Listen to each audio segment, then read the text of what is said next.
Hello dear student, welcome to physics नमा। आज के इस वीडियो में हम लोग क्लास 11 फिजिक्स का चैप्टर लॉ ऑफ मोशन का एग्जांपल 5.112 को सॉल्व करेंगे। यह एक न्यूमेरिकल एग्जांपल है और इसमें लॉ ऑफ मोशन का कंसेप्ट यूटिलाइज हुआ है और इस लॉ ऑफ मोशन के कंसेप्ट को यूज करते हुए हम लोग न्यूमेरिकल प्रॉब्लम को सॉल्व करना सीखेंगे और साथ में हम यह भी देखेंगे कि एक्शन और रिएक्शन फोर्सेस क्या होती है। तो आइए हम लोग एग्जाम्पल 5.12 को सॉल्व करते हैं। ए wooden block of mass 2 kg rest on A soft horizontal floor. ये एक वुडन ब्लॉक है और इसका जो सरफेस है बहुत सॉफ्ट है, यानी बहुत ही वीक है और इस पर एक 2 kg का ब्लॉक रखा हुआ है। When an iron cylinder of mass 25 kg is placed on the top of block, और इसके ऊपर एक आयरन सिलेंडर जिसका मास 25 kg है इसको रखते हैं और इसको जैसे ही रखेंगे तो क्या होगा कि इसके दोनों के वेट के कारण यह जो फ्लोर था सॉफ्ट था यानी कमजोर था, तो वह टूट जाएगा और यह दोनों ब्लॉक और आयरन सिलेंडर नीचे की तरफ धंसने लगेगा। The floor whiles steadily and block and the cylinder together go down with an acceleration of 0.1 metre पर सेकेंड। और यह जो सिलेंडर और ब्लॉक है वह जब नीचे की तरफ इस सरफेस में नीचे की तरफ धंसते हैं तो उसका जो एक्सेलरेशन है 0.1 मीटर पर सेकेंड स्क्वायर है। तो हमें मालूम करना है what is the action of the block on the floor. जो ब्लॉक है उसका जो एक्शन है, एक्शन फोर्स है, वह फ्लोर पर कितना है। तो इसमें दो दिया है, before and B after the floor ice, यानी जब यह फ्लोर टूटता है उसके पहले कितना एक्शन फोर्स है इस ब्लॉक का फ्लोर पर, और जब यह टूट जाता है उस समय कितना है। और जी का वैल्यू हमें 10 मीटर पर सेकेंड स्क्वायर लेना है और साथ में identify the action reaction pairs in the problem, और साथ में हमें एक्शन और रिएक्शन पेयर को भी बताना है। तो आइए, इसका जो एक्सेलरेशन है वो 0.1 मीटर पर सेकेंड स्क्वायर से यह नीचे की तरफ जाता है। तो हम सबसे पहले निकालते हैं what is the action of the block on the floor before the floor ails, यानी जब फ्लोर के टूटने के पहले जो ब्लॉक है उसका एक्शन कितना है, यानी एक्शन फोर्स कितना है। तो इसका जो ब्लॉक का मास हमें क्वेश्चन में दिया गया है 2 kg है।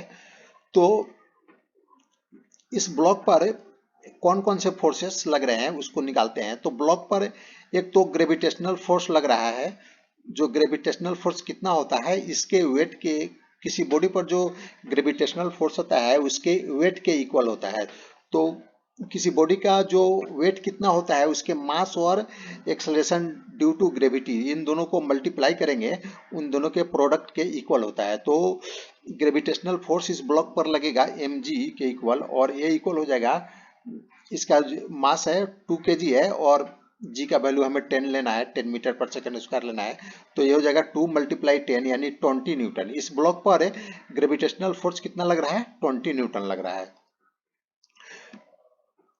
और ये तो ब्लॉक है, देखिए वर्टिकल डायरेक्शन में जब यह टूटता नहीं है, सरफेस टूटता नहीं है, उसके उसके पहले की बात हम सिचुएशन कंसीडर कर रहे हैं।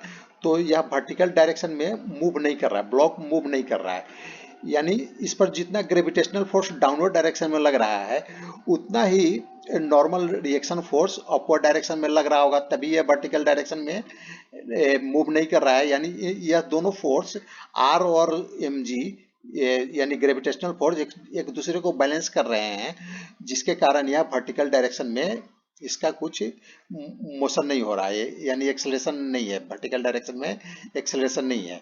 तो यानी as block is at rest by first law of motion, the net force on the block must be zero।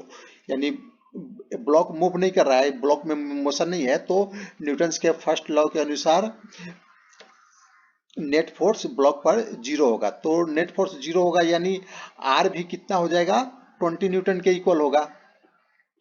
तो यह जो आर है अपर डायरेक्शन में लग रहा है, तो यह इस ब्लॉक पर आर अपर डायरेक्शन में लग रहा है और यह 20 न्यूटन के इक्वल है। Using third law of action of the block, that is the force exerted on the floor by the block is equal to the 20 Newton and directed vertically downward। तो यह R अपर डायरेक्शन में है, तो यानी ये upper direction में यह जो सरफेस है इस पर अपर डायरेक्शन में 20 न्यूटन का फोर्स लगा रहा है, R इक्वल टू 20 न्यूटन।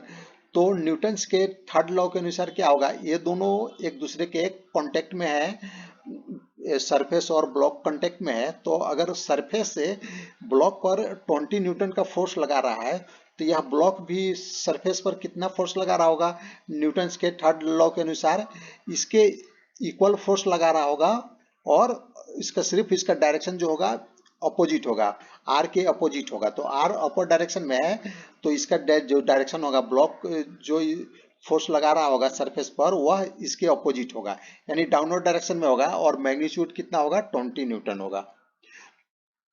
अब हम सेकेंड सिचुएशन लेते हैं। What is the action of the block on the floor after the floor ails, यानी जब फ्लोर टूट जाता है तो उस समय जो एक्शन फोर्स है ब्लॉक का वो कितना है, वो हमें निकालना है। तो इसमें हम ब्लॉक और सिलेंडर को एक सिस्टम कंसीडर करेंगे। ये दोनों एक सिस्टम हो गया, और ये दोनों सिस्टम का जो मास हो गया कितना हो जाएगा, इसका 2 kg है और इसका 25 kg है, क्वेश्चन में दिया गया है। तो इन दोनों का मास हो जाएगा 25 kg। तो ये सिस्टम पर ग्रेविटेशनल फोर्स कितना लग रहा है ये हम निकाल सकते हैं। तो इन दोनों का जो मास और एक्सेलरेशन ड्यू टू ग्रेविटी, इन दोनों का जो प्रोडक्ट होगा वह वह उसके इक्वल ग्रेविटेशनल फोर्स होगा। तो 2 + 25 इसको मल्टीप्लाई कर देंगे 10, तो 270 न्यूटन ये हो जाएगा ग्रेविटेशनल फोर्स डाउनवर्ड डायरेक्शन में। अब जब ग्रेविटेशनल फोर्स डाउनवर्ड डायरेक्शन में है और यह तो और यह ब्लॉक और इस पर क्या होगा, आर डैश नॉर्मल रिएक्शन लग रहा है, और यह सिस्टम क्या है, डाउनवर्ड डायरेक्शन में मूव भी कर रहा है, क्योंकि यह फ्लोर टूट गया था तो यह डाउनवर्ड डायरेक्शन में मूव कर रहा है। तो इस सिस्टम पर एक्सेलरेशन है, एक्सेलरेशन कितना है, 0.1 मीटर पर सेकेंड स्क्वायर है।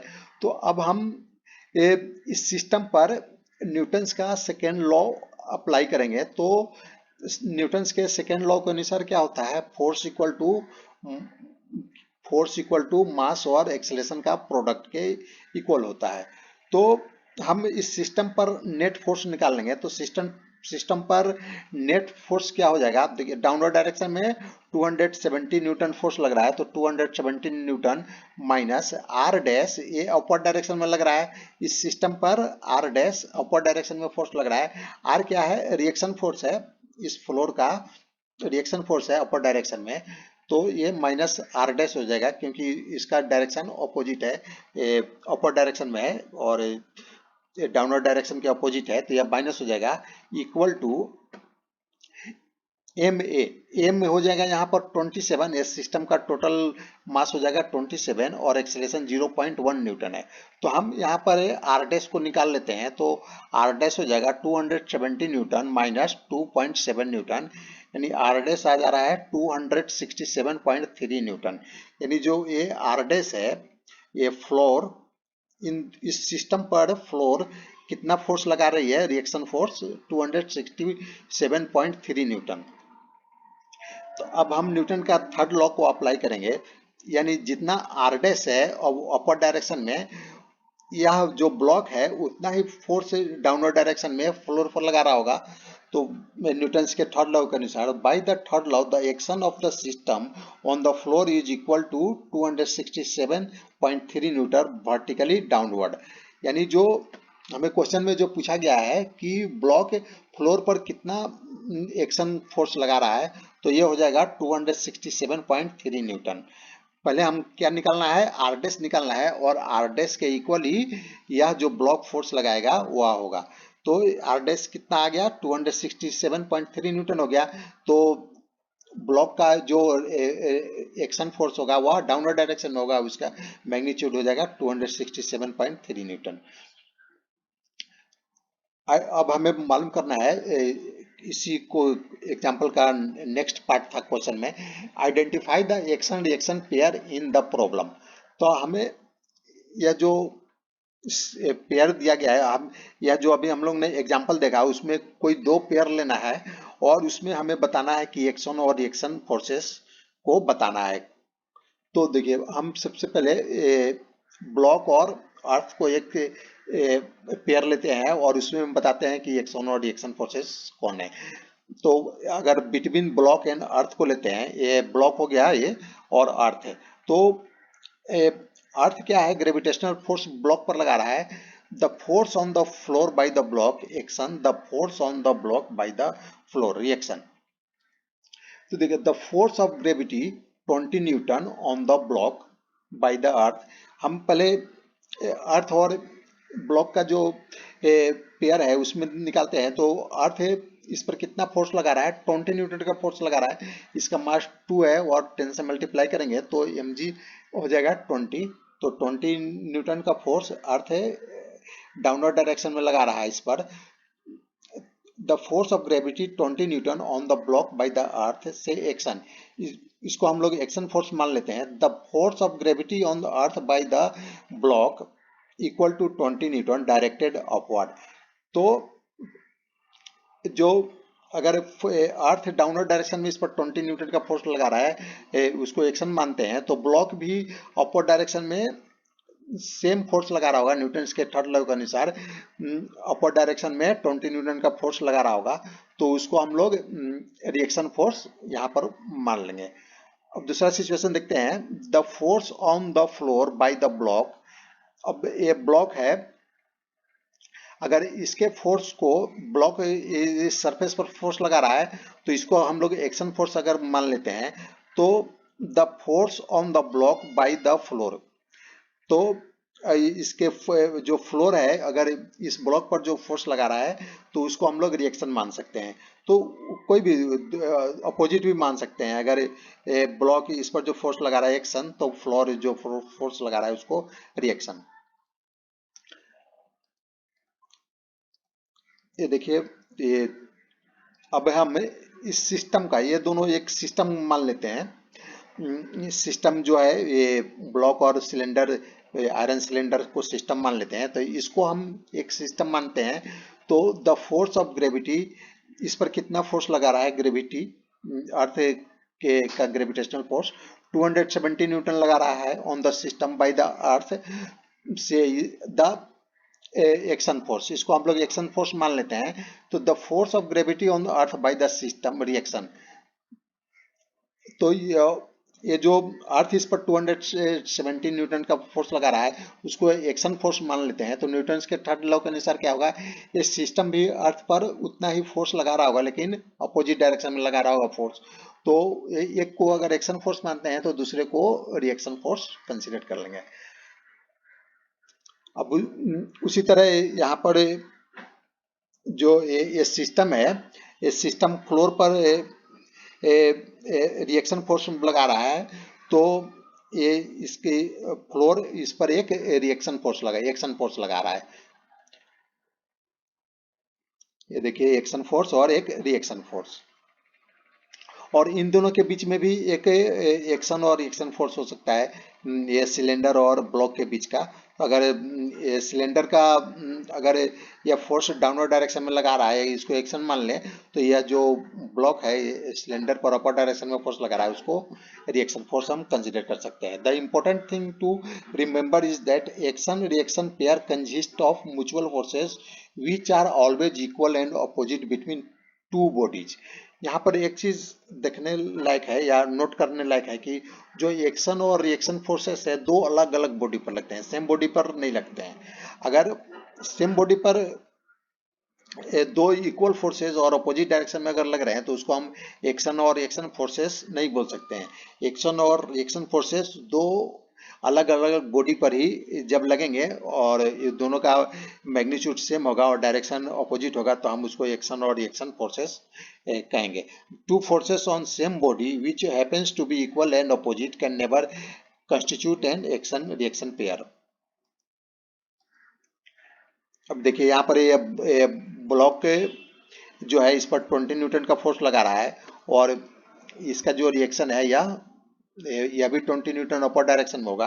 तो देखिए इस ब्लॉक पर दो फोर्स लग रहा है, एक डाउनवर्ड डायरेक्शन में लग रहा है, एक अपर डायरेक्शन में ये रिएक्शन फोर्स लग रहा है और दोनों अपोजिट है और दोनों का मैग्नीट्यूड भी सेम है। तो इसको हम लोग एक्शन और रिएक्शन फोर्सेस नहीं बोल सकते हैं। क्यों? क्योंकि ये रिएक्शन फोर्स भी सेम बॉडी पर लग रहा है और यह जो डाउनवर्ड डायरेक्शन में है एक्शन फोर्स भी सेम बॉडी पर लग रहा है। तो इसको हम एक्शन फोर्स और रिएक्शन फोर्स नहीं बोल सकते हैं कि दोनों फोर्स इक्वल और अपोजिट होते हुए भी सेम बॉडी पर लग रहा है, इसलिए हम इसको एक्शन और रिएक्शन फोर्स नहीं बोल सकते हैं। तो आज का टॉपिक समाप्त हुआ। Thanks for watching.